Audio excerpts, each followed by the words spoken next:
She was right there, 3 feet away on the living room floor, playing with her blocks.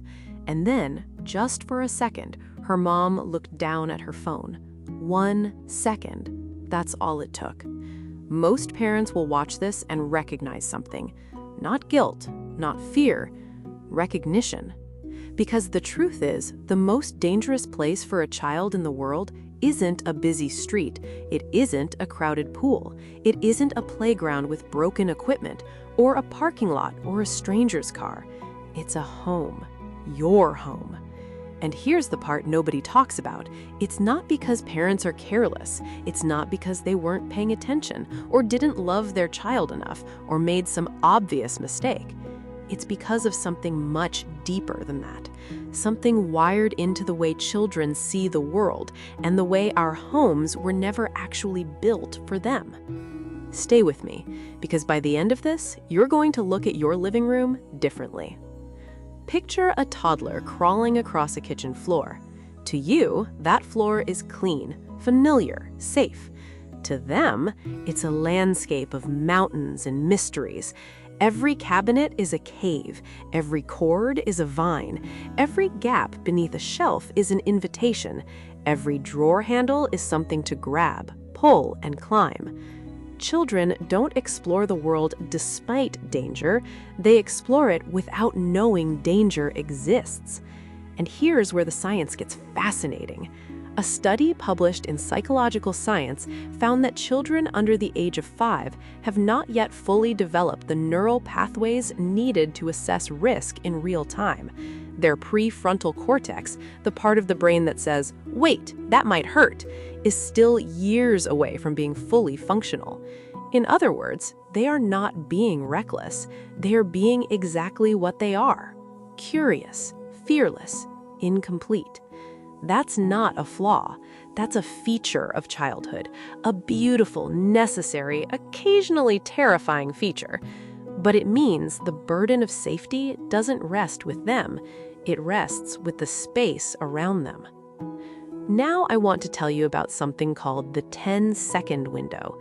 You've probably never heard of it, but once you do, you'll never see a home the same way again. Researchers studying childhood home injuries found something that stopped them cold. In the majority of serious accidents, there was an adult in the room, not absent, not negligent, not distracted by something frivolous, present. They were loading the dishwasher, answering a text, stirring a pot, turning to grab a towel, helping another child with something across the room. The injuries happened in the space between one moment and the next, the 10-second window. And the reason isn't human failure, it's environmental design.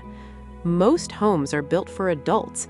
Counter heights, cabinet placements, the angle of a staircase banister, the gap in a balcony railing, all of it was measured for a 5'6" body moving at adult speed. Not for a 2-foot-tall body that accelerates without warning and has absolutely no understanding of consequences. According to the CDC, home injuries are the leading cause of death for children in the United States, accounting for more than 9,000 deaths every single year. But for every death, there are hundreds of thousands of non-fatal injuries, falls, burns, poisonings, choking, that leave lasting marks. Physical, emotional, on children and on the parents who carried them to the emergency room. The data is staggering. But here's what the data doesn't show you. It doesn't show you a parent's face at 2 in the morning in a hospital waiting room. It doesn't show you the guilt that settles in long after the bandages come off. Because here's the thing. Most of those injuries were preventable. Not with more vigilance, not with eyes in the back of your head, not with perfect, unbroken attention every moment of every day, with better design. In a moment, I'm going to walk you through the specific changes that make the biggest difference.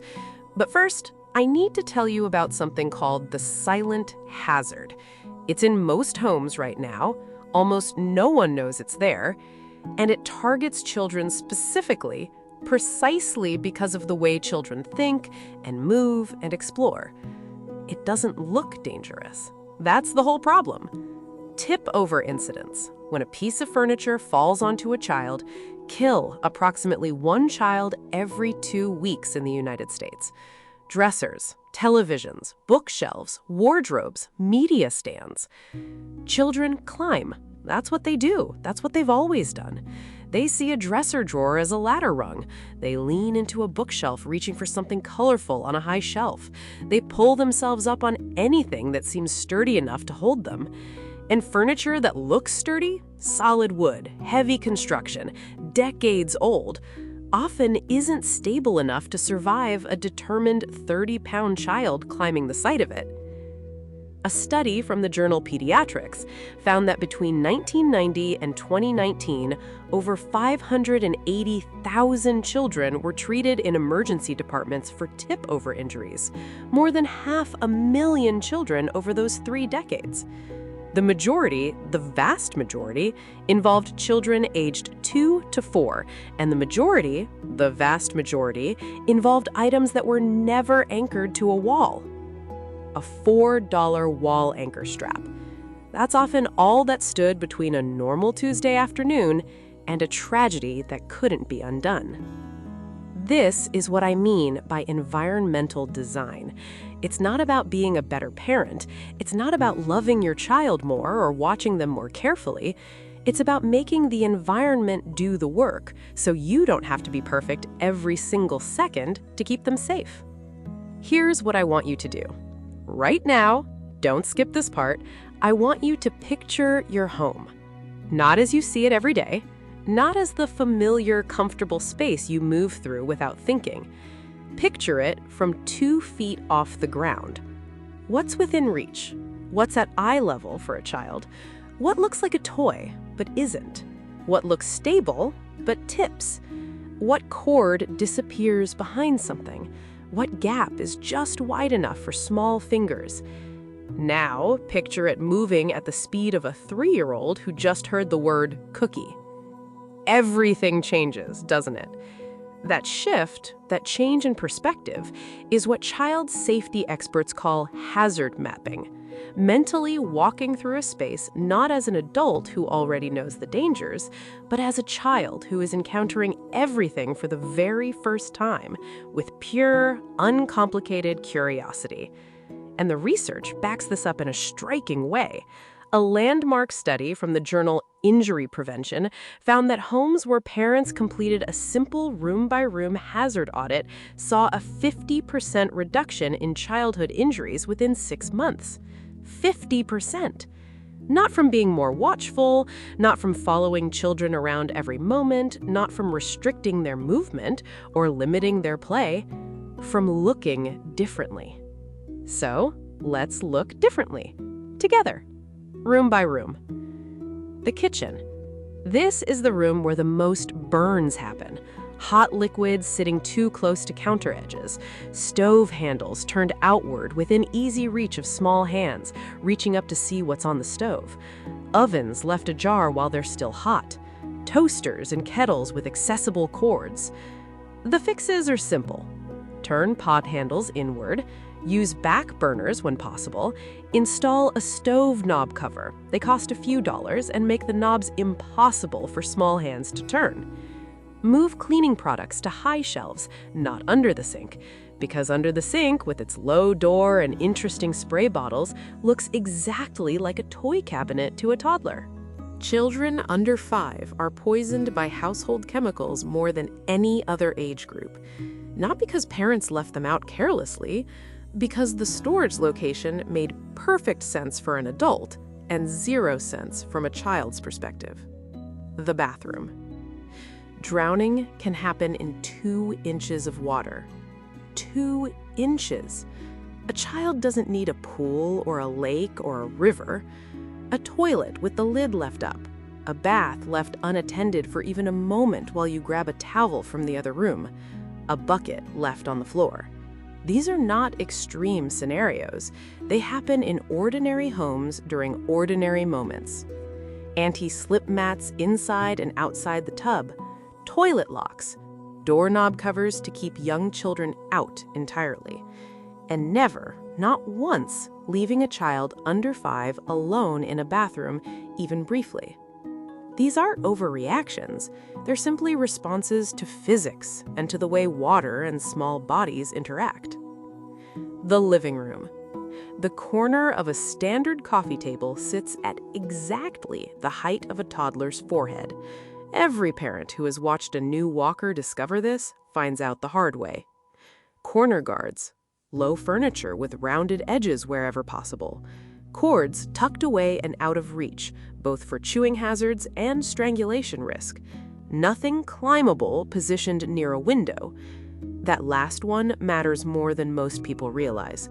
Window screens are not barriers.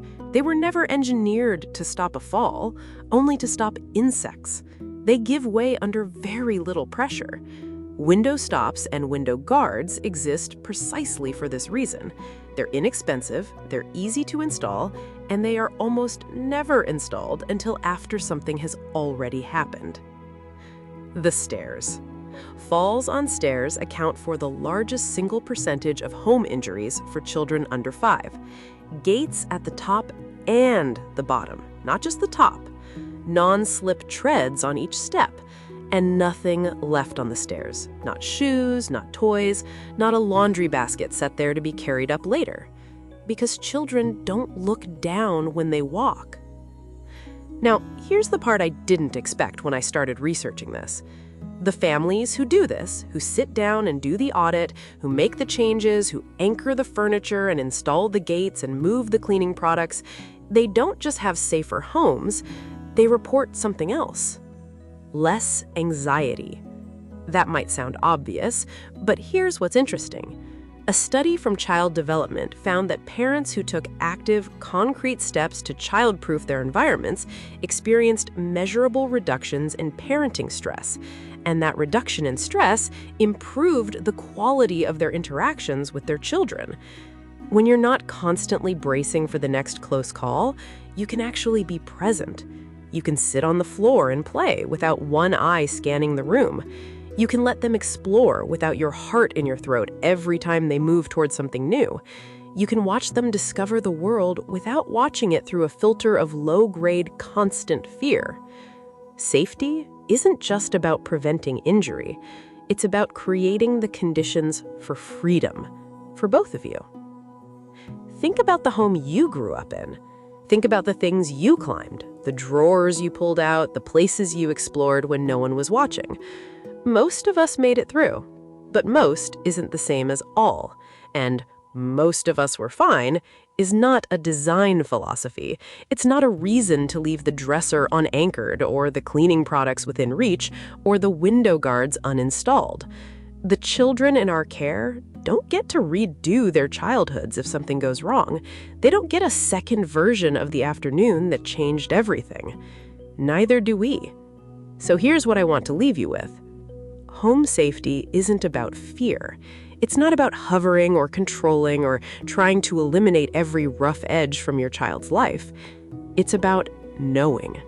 It's about looking at the place where your child laughs and sleeps and learns to walk and choosing to see what they see. And then, quietly, changing just a few things. Not to take away the adventure, but to make sure they get to keep having it. The home you childproof today is the home they'll remember as safe. And safe is just another word for loved.